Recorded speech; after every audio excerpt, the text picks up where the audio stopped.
Me personal and business promotions కోసం కింది నెంబర్కి కాంటాక్ట్ చేయండి. యాంకర్స్ డ్రెస్ కటసి sari house, OU colony, Shaikpet, Hyderabad. Suman TV ప్రేక్షకులకి నమస్తే. 100 ఏళ్ల ఆలయం సనాతన వైభవానికి స్వాగతం. Sponsored by Sharma gold company. ఇక మొత్తం రాష్ట్రం అంతటా మన రాష్ట్రీయ పండుగ అయిన బోనాల పండుగ సంబరాలు జరుగుతున్నాయి కాబట్టి మనము అమ్మవార్లని చేరుకొని ఆ అమ్మవార్ల వైభవాన్ని తెలుసుకుంటున్నాం కదా. అందులో భాగంగానే ఈరోజు నేను వచ్చేసిన చార్మినార్కి అతి దగ్గరలున్న మీర్ ఆలం మండి దగ్గరికి. ఇక్కడ అమ్మవారు ఉంటుంది, మహాకాళేశ్వర దేవి అమ్మవారు. అస్సలు ఎంత వైభవంగా ఉంటుందో ఆ విగ్రహము. అసలు ఆమెను చూస్తుంటేనే ఒక సంతోషం వస్తుంటుంది లోపల నుంచి. 200 ఏళ్ళ చరిత్ర కలిగిన ఆమె గురించి తెలుసుకుందాము. ఇక్కడికి వచ్చే భక్తులు ఏం చెప్తారో చూద్దాము. ఆ గుడిలో ఎట్లా సంబరాలు జరుగుతున్నాయో చూద్దాము. ఇంకొక విశేషం ఏంది తెలుసా, ఈరోజు ఇక్కడ నుంచి బంగారు బోనం తయారు చేసేసి సికింద్రాబాద్లో ఉన్న ఉజ్జయిని మాంకాళి అమ్మవారికి పంపిస్తారంట. ఎందుకంటే వీళ్ళంతా అక్క చెల్లెలు కదా. సో ఈ ముచ్చట్లన్నీ తెలుసుకుందాము. ముందైతే లోపల పోయి గుడి చూద్దాం, అమ్మవారిని మొక్కుకుందాం, కోరుకున్నలన్నీ కోరేసుకుందాం. రండి.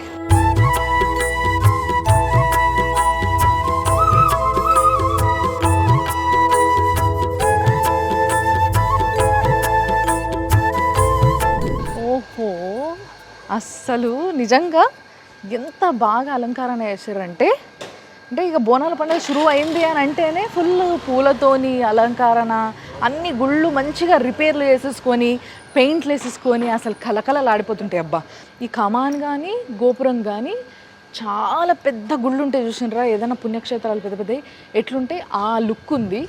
సో ఈ కమాన్ పైన కూడా అందరు అమ్మవార్లు ఉన్నారు.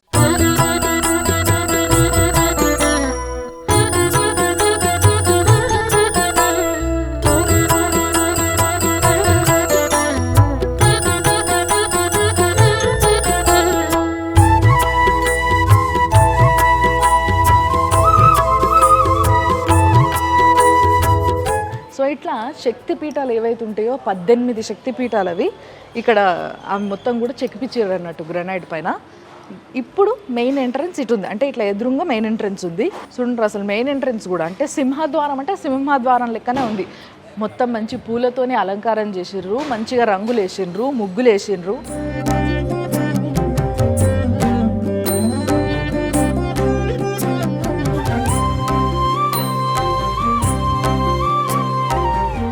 చండీ హోమం జరుగుతుందంట ప్రస్తుతం ఈ గుళ్ళ, కాబట్టి మంచి హోమం వాసన వస్తుంది. ఫస్ట్ ఈ గుళ్ళు లోపలికి రాగానే ఇట్లా కలకలలాడిపోతుంది అబ్బా గుడి అయితే. ఫస్ట్ లోపలికి రాగానే లెఫ్ట్ సైడ్లో ఇక్కడ ఒక అమ్మవారు ఉంటుంది. ఫస్ట్ ఈ అమ్మవారిని మొక్కుకోవాలి. మీరు రండి, చూసి మొక్కుకోండి, దాని తర్వాత మనం ముచ్చట చెప్పుకుందాం.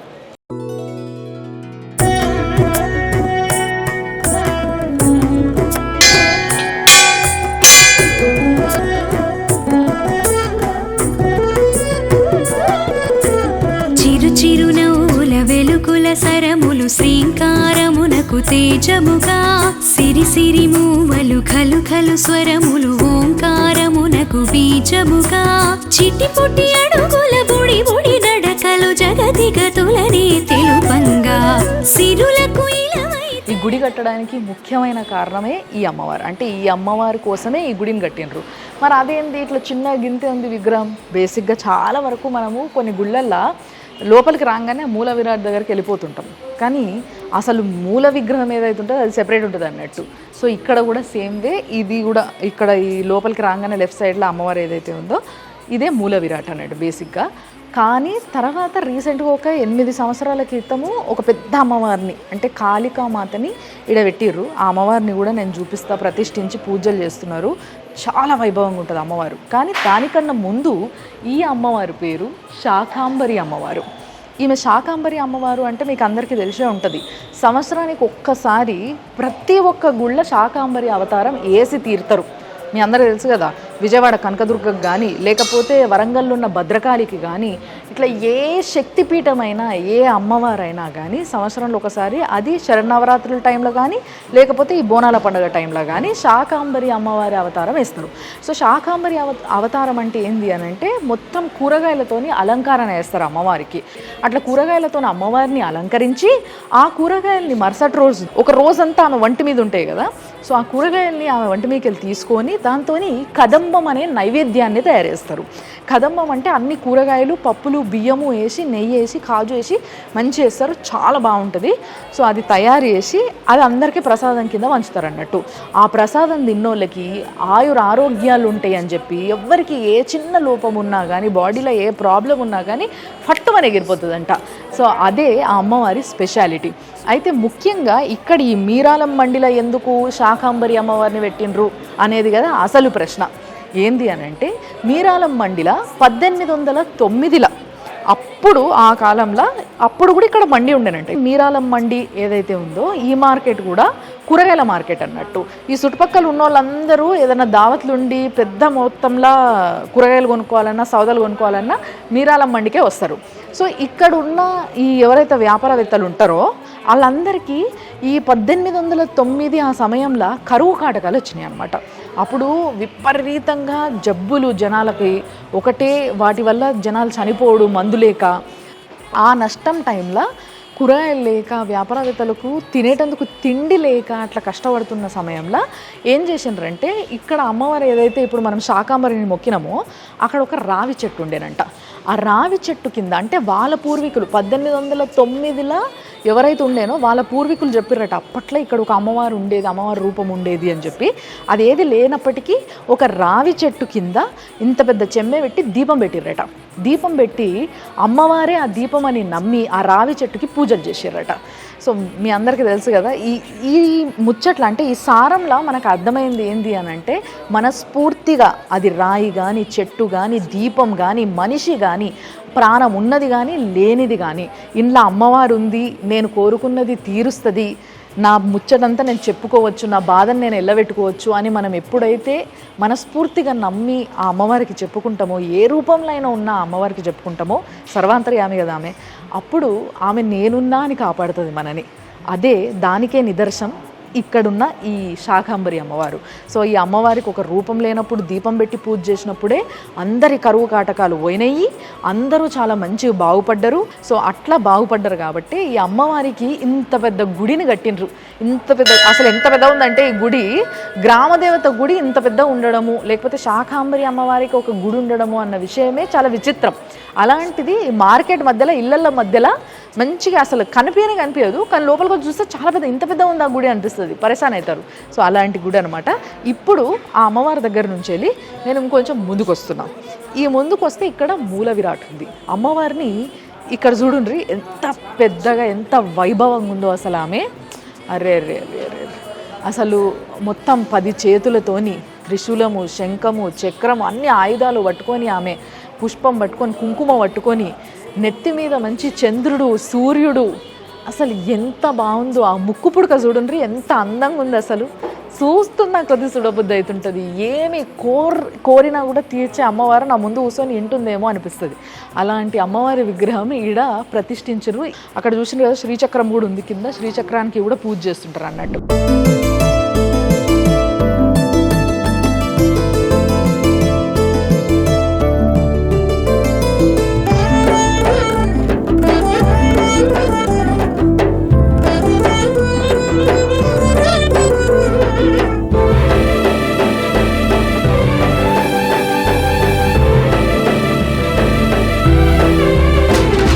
ముల్లోకములకు నీవే ఆధారం, కాశీ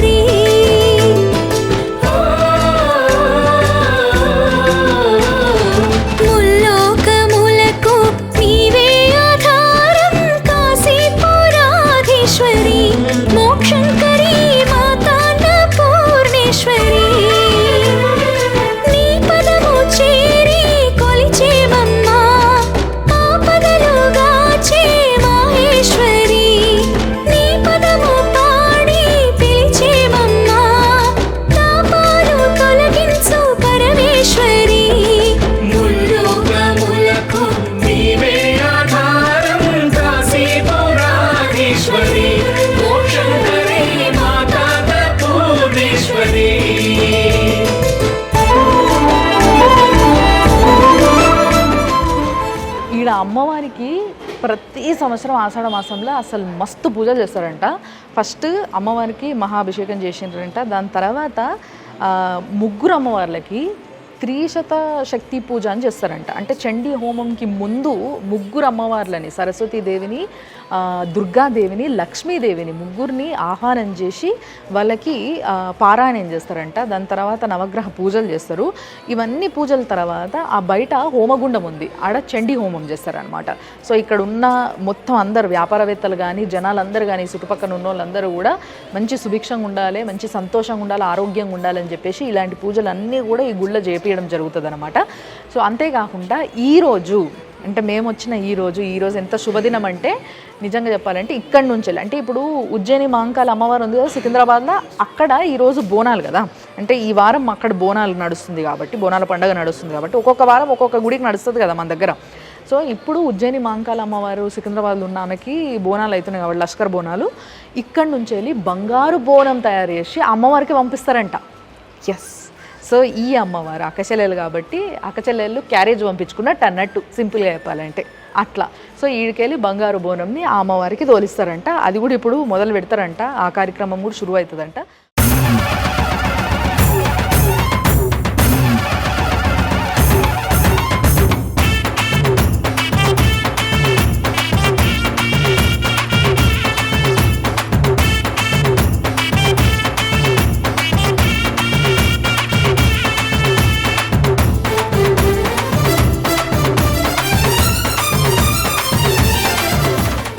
చూసారు కదా, ఇప్పుడు ఈ అమ్మవారి దర్శనం తర్వాత అమ్మవారి అయ్యవారు ఉండాలి కదా. సో అమ్మవారి అయ్యవారు పక్కనే ఉన్నారనమాట. కానీ దానికన్నా ముందు మనం అటు పోయే లోపే ఇక్కడ చూడండి, ఇందాక ఆ గురూజీ చెప్పిండు కదా మనకి ఇక్కడ ఈ ఆషాఢ మాసంలో స్పెషల్ పూజలు చేస్తారని. సో ఆ పూజలకు సంబంధించిన ఇవన్నీ కూడా కలశాలు, అమ్మవార్లు, ఈ త్రిశత శక్తి పూజ అన్నారు కదా, చూసారు కదా. తెల్లగా ఉన్న అమ్మవారు సరస్వతీదేవి, మధ్యలో ఉన్న అమ్మవారు లక్ష్మీదేవి, అటుపక్కున్న ఎర్రటి ముఖమున్న అమ్మవారు దుర్గాదేవి. సో త్రిశక్తులను ఆహ్వానం చేసి అమ్మవార్లకు పారాయణం చేసి బయట చండీ హోమం చేసి ఇట్లా అన్ని పూజలు నడుస్తున్నాయి అన్నమాట. సో ఆ పూజలకు సంబంధించిన మొత్తం కార్యక్రమం ఇక్కడ జరిగిందనమాట. తర్వాత జస్ట్ ఇడికి వచ్చినాక ఇక్కడ సేమ్ అంతే పెద్దగా ఇంకొక గుడి, అంటే ఇట్లా లోపల గుడి లోపల ఉపగుడి అన్నట్టు ఇక్కడ శివయ్య ఉన్నాడు.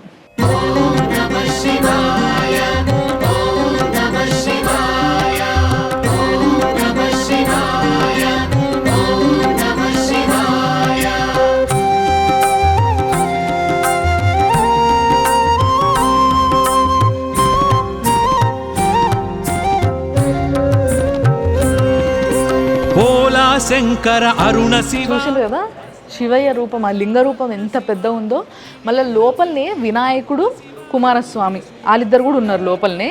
అయితే శివుడికి అభిషేకం చేసుకోవాలంటే కొంచెం వెసులుబాటు చేశారు అనమాట వీళ్ళు. ఆ శివయ్యకి ఎదురుగానే ఇంకొక లింగాన్ని ఇక్కడ పెట్టినరు. సో ఇక్కడ వచ్చిన వాళ్ళు వచ్చినట్టు అభిషేకం చేసుకోవచ్చు అనమాట. మనం కూడా అభిషేకం చేద్దాం.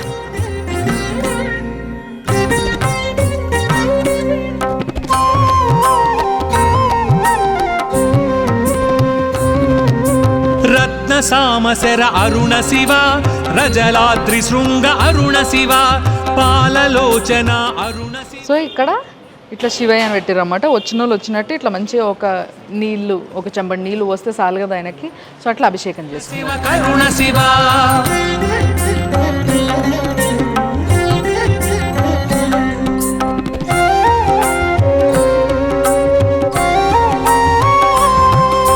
ఇంటి ముందు కూడా ఇట్లా మెయిన్ ద్వారానికి ఎదురుగా తులసమ్మ అని పెట్టుకుంటాం, మంచి శుభసూచకం అని చెప్పి అట్లా గుడికి కూడా పెట్టారు. తర్వాత చెప్పిన కదా చండీ హోమం జరుగుతుంది అని. సో చండీ హోమానికి మొత్తం కూడా అంతా అలంకరణ షురు చేసారు. హోమగుండానికి మొత్తం ముగ్గులు వేస్తున్నారు. సో ఇంకా యాక్చువల్గా ప్రతిరోజు చండీ హోమం జరుగుతుంది కాబట్టి ఆ జరిగిన హోమం తాలూకా ఏదైతే నిప్పు ఉంటుందో అది ఇంకా ఉంది, చల్లారలేదు. మళ్ళీ చండీ హోమం షురు చేస్తారు ఇవాళ. చాలా పవర్ఫుల్ హోమం చండీ హోమం. ఎవరికన్నా ఏమన్నా పనులు అయితలేవు, పనులు కావాలనుకున్నా, ఆరోగ్యాలు బాలేవు ఎవరిదన్నా ఇంట్లో అనుకున్నా, లేకపోతే ఎవరన్నా స్పెషల్గా అమ్మవారి మాల దీక్ష తీసుకున్నప్పుడు కానీ, అంటే వాళ్ళకి కావాల్సిన శక్తి జీవితానికి మనకు వచ్చే ఆటుపోట్లన్నీ కూడా ఎదుర్కోవడానికి కావాల్సిన శక్తిని ఇచ్చే హోమం చండీ హోమం. చండీ అమ్మవారు అంటే చాలా పవర్ఫుల్. సో ఆమెకి హోమం ఎక్కడైతే జరుగుతుందో అక్కడ అందరూ కూడా చాలా సంతోషంగా ఉంటారు, ఆరోగ్యంగా ఉంటారు. ఇప్పుడు అమ్మవారి దర్శనం, అయ్యవారి దర్శనం అయింది కదా. అయితే కొన్ని గుళ్ళల్లో మాత్రమే నవగ్రహాలు గుడి లోపల ఉంటాయి, కొన్ని గుళ్ళల్లో గుడి బయట ఉంటాయి. సో గుడి లోపల ఉన్న నవగ్రహాలు ఏంటంటే ఫస్ట్ రాగానే నవగ్రహాలకి తిరిగేసి దాని తర్వాత పోయి దేవుళ్ళని మొక్కుకుంటారు. అప్పుడు కాలు చేతులు కడుక్కోరు బేసిక్గా. కొన్ని అట్లుంటాయి, కొన్ని గుళ్ళు అట్లుంటాయి. కొన్ని గుళ్ళల్లో మాత్రం బయట ఉన్న దగ్గర ఏంటంటే నవగ్రహాల చుట్టూ తిరిగేసి కాలు కడుక్కొని అప్పుడు దేవుళ్ళకి మొక్కొని కానీ పోతారనమాట. సో ఇక్కడ కూడా నవగ్రహాలు ఉన్నాయి. నవగ్రహాల పక్కకే ఆ హనుమంతుడు ఉన్నాడు. అసలు హనుమంతుడు లేని గుడి ఏదైనా ఉంటుందా? ఆయన్నే క్షేత్రపాలకుడు. ఆయనకున్న బలానికి ఎన్ని క్షేత్రాలనైనా ఆయన పాలించగలుగుతాడు, రక్షించగలుగుతాడు. కాబట్టి ఆయనని ఇక్కడ ప్రతిష్ఠించిండ్రు. ఆంజనేయ స్వామిని ఇక్కడనే ఉన్నాడు, మొక్కుందాం.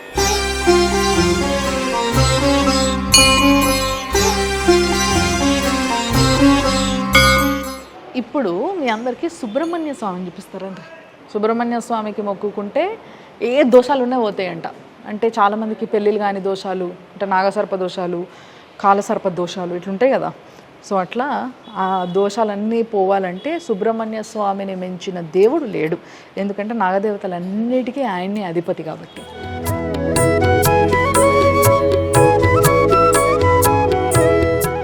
ఈ గుళ్ళో ఇంకో స్పెషాలిటీ ఏంటి అని అంటే, మామూలుగా చాలా గుళ్ళల్లో అమ్మవారి విగ్రహాలైనా ఏవైనా గోపురం పైనే కనిపిస్తాయి కదా. కొన్ని గుళ్ళల్లో మాత్రం ఇట్లా అమ్మవారి గర్భగుడి ఏదైతుందో ఆ గర్భగుడి చుట్టూ కూడా అమ్మవార్లను ప్రతిష్ఠించారు, చిన్న చిన్న అమ్మవార్లని. అధిష్టాన దేవతగా జాగృత్ స్వప్న సుషుప్తి అవస్థల అధిష్టాన దేవతగా త్రిపురాసుర సంహారిణి బాల త్రిపుర సుందరి వెలసి. సో ఇట్లా మొత్తం అమ్మవార్లని చుట్టూ కూడా ప్రతిష్ఠించారు. తర్వాత ఇక్కడ శివయ్య ఉన్నాడు కదా, శివయ్య వెనకాల అటువైపు ఇటువైపు కూడా, అంటే అటు దక్షిణామూర్తి, ఇటువైపు బ్రహ్మ, మధ్యలో శివయ్య లింగ రూపము, ఈ మూడు కూడా ఉన్నాయి అన్నమాట. సో ఈ విధంగా చుట్టూ ప్రతిష్ఠించి అమ్మవార్లకి ఏ విధంగా పూజ చేయాలో ఆ విధంగా, అయ్యవారికి ఏ విధంగా పూజ చేయాలో ఆ విధంగా 2 విధాలుగా పూజలు జరుగుతున్నాయి ఈడ.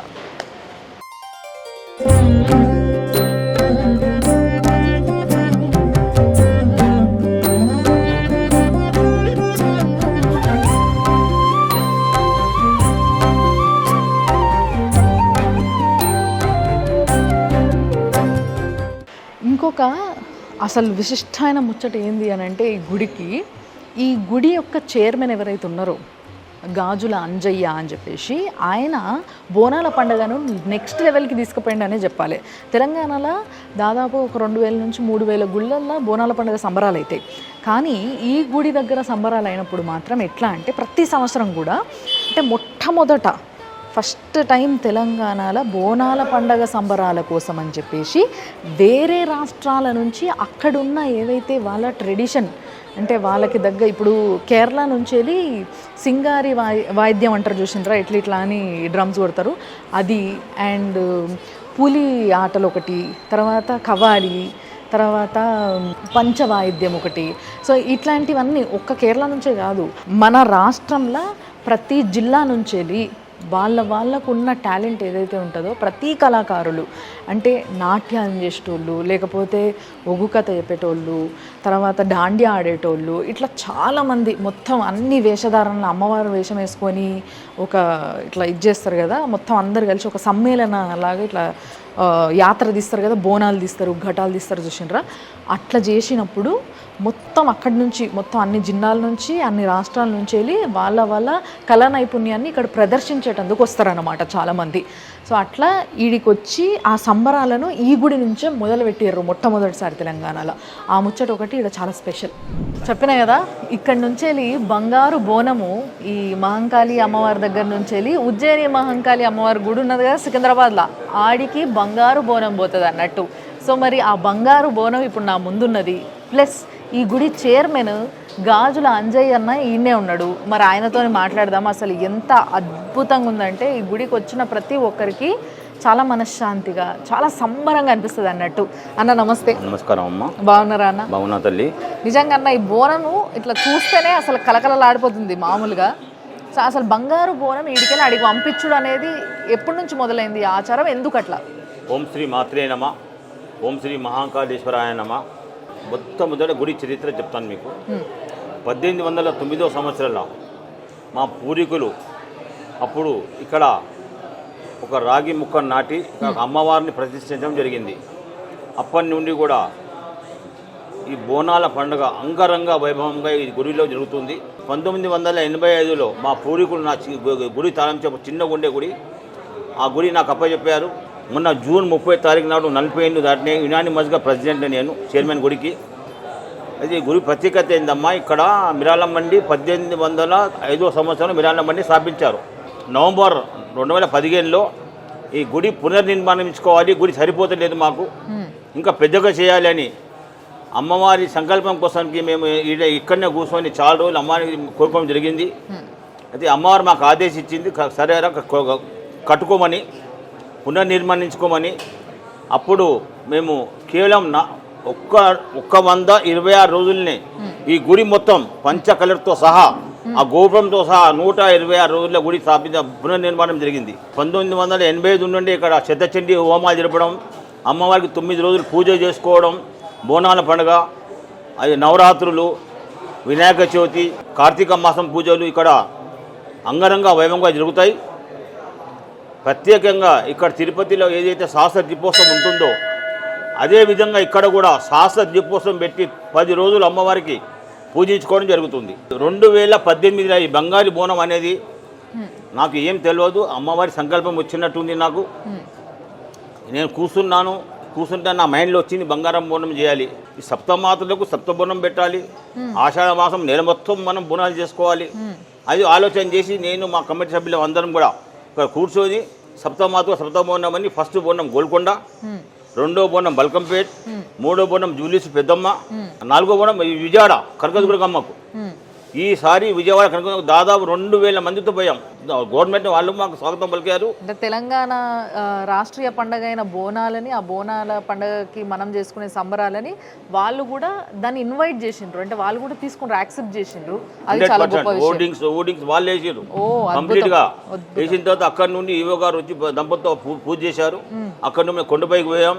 వాళ్ళు అద్భుతంగా మమ్మల్ని స్వాగతం పలికిన వాళ్ళకు ప్రత్యేక ధన్యవాదాలు చెప్తున్నాను. అదేవిధంగా 5వ బోనం వచ్చి ఉజ్జయిని మాంకాళి, 6వ బోనం వచ్చి చార్మినార్ భాగ్యలక్ష్మి, 7వ బోనం వచ్చి మన లాల్ దర్వాజా శివవాణి దేవాలయం. మరి ఇప్పుడు ఈ బోనం తయారు చేయించారు మీకు, అది ఆ సంకల్పం చేసిండ్రు, బోనం తయారు చేయించారు. మరి చేపించిన తర్వాత ప్రతిసారి బోనం ఎవరు ఎత్తుకుంటారు? జోగిని నిషాక్రాంతి వాళ్ళు, ఆమెకి ఇచ్చాం, ఆమె ఎత్తుకుంటున్నారు. ప్రతిసారి ఎంత ఖర్చు అవుతుంది ఈ బోనాల పండుగ, ఆషాఢ మాసం అంతా ఇక్కడ సంబరాలకి? మిరాల మండి అంటున్నారా? మిరాల మండికి పోయినసారి 56 లక్షల రూపాయలు కానీ మిరాల మండి ఖర్చు అని 56 లక్షల రూపాయలను స్పెండ్ చేసి ఈడ ప్రతిసారి వైభవంగా ఇక్కడ సంబరాలు చేస్తాం. అమాస తెల్లారి ఇక్కడ మహాభిషేకం అవుతుంది. దాని తెల్లారి నుండి అగ్ని మన ధ్వజారోహణతో అగ్ని ప్రతిష్ట. అక్కడి నుండి 21 రోజులు ప్రతిరోజు హోమాలు జరుగుతాయి ఇక్కడ. మరి ఇంతకి ఎన్ని కిలోలు పెట్టి, ఎన్ని కిలోల బంగారంతో చేపించారు అనేది బోనం? దీని ఖరీదు, దీని వెయిట్ మీరు అడగొద్దు, నేను చెప్పను. నేను ఇంత పెద్ద దేవాలయం కట్టినాం కదా, నేను ఎవ్వరితోని కూడా నేను దేవాలయం కడుతున్నా నాయన నాకు పైసలు ఇవ్వమని అడగలే. అమ్మవారు నాకు ఇస్తావేంది పెడతావేనా, అమ్మవారికి పెట్టిన తర్వాత మేము ఇంత పెట్టినా అని మాత్రం అనవద్దు కదా. కానీ మామూలుగా అయితే ఇంత మెయింటెనెన్స్, ఇన్ని పూజలు, ఇంత అలంకరణ, ఇంత సంబరంగా చేసుకున్నాడు, ఇదంతా ఎట్లా సాధ్యమవుతుంది మీకు? ఆమెనే మా ఇంటి ఉంటే మాకేం ఎందుకు సాధ్యం కాదమ్మా? నేను 40 ఏళ్ళ చైర్మన్, ఆమె పాదాల కాడ సేవ చేస్తున్నా, నేను అదృష్టవంతున్నా కదా. అంతే కదా. ఒకసారి బోనం నేను పట్టుకోవచ్చా? తప్పకుండా. సో మొత్తం మీద ఈ బోనం చూడండి ఎంత బాగుందో. అసలు దీనిపైన వర్క్ అంతా కూడా చాలా మంచిగా చేయించారు. ఇక్కడ అమ్మవారే ఉంది, మంచి అంటే ఇలాంటి బోనానికి ఇంకా సెపరేట్గా బొట్లు పెట్టుడు ఈ మొత్తం పుదించుడు అవసరమే ఉండదు, ఎందుకంటే బంగారం కాబట్టి ఈ మెటల్కి తప్పు ఉండదు. జస్ట్ క్లీన్ చేసుకొని లోపలంతా కడుక్కొని మనం భోజనం పెడితే సరిపోతుంది అన్నట్టు. సో చాలా మంచిగా ఉంది బోనం కూడా, మొత్తం డిజైనే. ఈజీగా మన అంజన చెప్తలేడు కానీ ఉంటుంది ఒక 2 కిలోల మీదనే, చెప్తలేడు మనకు అంతే. సో చాలా మంచిగా ఉంది బోనము. ఈ బోనం ఎత్తుకునేటోళ్ళు అదృష్టవంతులే, బోనం చూసిన వాళ్ళు అదృష్టవంతులే. మనం ఇంతకుముందు కూడా చూసినాం కదా, దేవుడు అంటే మనకి ముఖ్యంగా భారతీయులకి ఎంత అభిమానం ఉంటుందంటే, ఎంత ప్రేమ ఉంటుందంటే, ఆయనకి ఏమిస్తే అంతకు మించి రిటర్న్ ఇస్తాడు, ఆమెకి ఏమిస్తే ఆమె అంతకు మించే ఇస్తుంది అనడానికి ఇక్కడ నిదర్శనం ఈ అంజన్ననే నిజంగా నాకు అనిపిస్తుంది. కానీ చాలా మంచి చేస్తారు మీరు. నేను లాస్ట్ ఇయర్ కూడా మీరు చేసిన ఈ యాత్ర కానీ లేకపోతే ఏదైతే ర్యాలీ తీస్తారో అది కానీ, మీ బోనాల తెల్లారి జాతరకు అవన్నీ చూసినా చాలా మంచిగా అనిపించింది నాకు. అంటే రాష్ట్రీయ పండుగ అంటే ఈ రేంజ్లో జరగాలబ్బా అని అనిపించింది. మొత్తం అన్ని రాష్ట్రాల నుంచి కళాకారులను పిలిపిస్తారట కదా. లాస్ట్ శనివారం నాడు 1,00,000 పుష్పాలతో, అంటే 1,00,000 కౌంటింగ్ కాదు, ఇంకా ఎక్కువనే ఉంటాయి. అమ్మవారికి పులంగి సేవ చేస్తాం. ఓ, మళ్ళీ అమ్మవారికి మల్లె పూలతో, సువాసన పూలతో మీదికి అభిషేకం చేస్తాం. మల్లెపూలతోని దేవుడికి పూజ చేస్తే మనశ్శాంతి దక్కుతుంది అని అంటారు పెద్దలు. సో అన్నీ మల్లెపూలతోని, అన్నీ రకరకాల పూలతోని అభిషేకము అర్చనలు చేసినప్పుడు మనశ్శాంతి ఉంటుంది. అదే ఆయనకు ఉంది సుశిర్రా. సో నిజంగా ఇన్ని పూజలు ఇంత వైభవంగా చేస్తున్నారు, మన సంస్కృతిని కాపాడుతున్నారు, ఎంతో మందిని పిలిపిస్తున్నారు, ఎంకరేజ్ చేస్తున్నారు, ఇంత ఘనంగా పండగ చేస్తున్నారు. కాబట్టి మీరు కూడా ఎప్పుడు ఆరోగ్యాలతోని ఐశ్వర్యాలతోని ఇట్లనే హాయిగా ఉండాలని మనస్ఫూర్తిగా కోరుకుంటున్నాము. చాలా సంతోషం. తప్పకుండా బాగుండాలి. 2010 నుండి ఇక్కడ విజయవాడకు, హైదరాబాద్ నుండి విజయవాడకు నేను బోనం తీసుకెళ్తాను. ప్రారంభించింది నేనే. అయితే అప్పుడు ఒక 100 మందితో సాబేయడం, ఇవాళ 2,000 మంది పోతున్నాం అక్కడికి. వాళ్ళు కూడా 2018 నుండి హైదరాబాద్లో ఉన్న 8 దేవాలయాలకు అమ్మవారికి సారే తేవడం ప్రారంభించారు. ఓహో, అసలు ఎన్నెన్ని పూజలు, ఎంతెంత సంస్కృతిని కాపాడు. అసలు ఇది నిజంగా చాలా గొప్ప విషయం. ఏంది అని అంటే, ఈ గుడి నుంచెళ్ళి విజయవాడ కనకదుర్గకి బోనం పోవడము, మళ్ళీ అక్కడి నుంచెళ్ళి ఇక్కడున్న 8 గుళ్ళకు కూడా సారే వచ్చుడు అంటే చాలా గొప్ప విషయం. ఇది ఈ బంధమే కదా కోరుకున్నది, ఈ అనుబంధమే కదా ఆంధ్రాకి తెలంగాణకి కావాలని కోరుకున్నది. తప్పకుండా అమ్మవారి దయతోని అందరం బాగుండాలి, మీరు కూడా బాగుండాలి, అన్ని ఇట్లనే చేస్తూ ఉండండి. తప్పకుండా ఫాలో అవుతాం మేము మిమ్మల్ని. తప్పకుండా. థ్యాంక్స్ అన్న, థ్యాంక్ యూ సో మచ్.